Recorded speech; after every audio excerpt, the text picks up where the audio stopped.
फक्त 10 मिनटामध्ये garlic bread.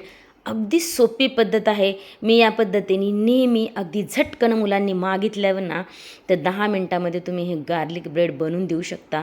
खूप सोप्या पद्धतीने सांगितलेलं आहे. चला मग त्याची आपण झटपट अशी आणि सोपी रेसिपी पाहून घेऊया.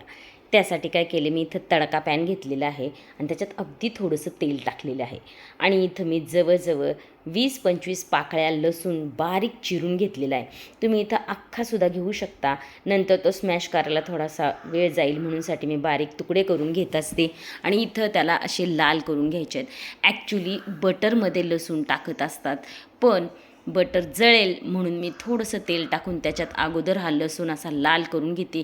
खूप कमी वेळ लागतो या प्रोसिजरला, पाहू शकता तुम्ही.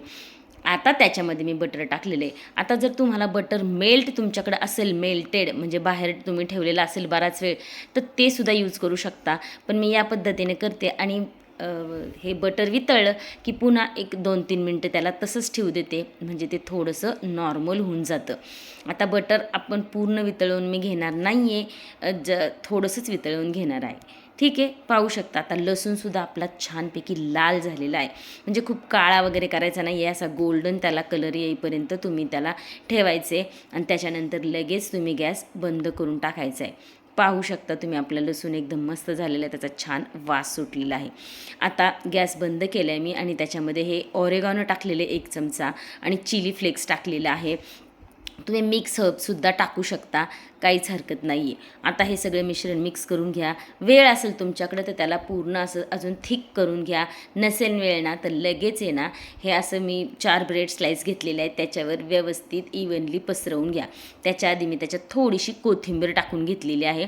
कोथिंबीर मस्ट आहे, त्याने चव छान येऊन जाते. मी सगळीकडे असं 4ही ह्याच्यावर इव्हनली टाकून घेतले आणि ते पसरवून घ्यायचे सगळीकडे व्यवस्थित, जेणेकरून ते बटर सगळ्या ब्रेडला लागले गेले पाहिजे आणि लसणाचा फ्लेवरसुद्धा आला पाहिजे.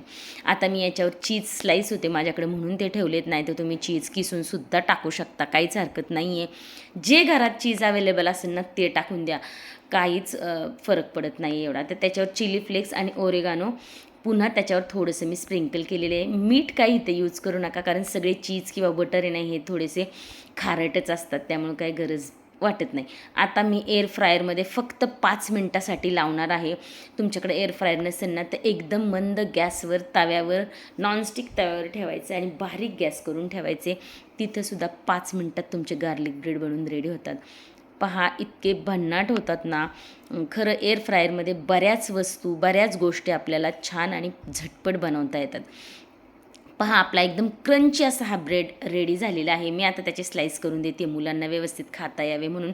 बरं, थंड झाल्यावर सुद्धा ते छान लागतात, काहीच हरकत नाही. थोडेसे लूज पडतात, पण असे क्रंची असे मुलांनी मागितले ना, त्यांना टेस्टी असं चीजी काय खायचं असेल ना, तर तुम्ही ही रेसिपी नक्की करू शकता. मी अजून बऱ्याच प्रकारे गार्लिक ब्रेड बनवत असते, पण हा एकदम सोपा प्रकार आहे. काहीच याला झंझट नाही आहे, त्रास नाही आहे.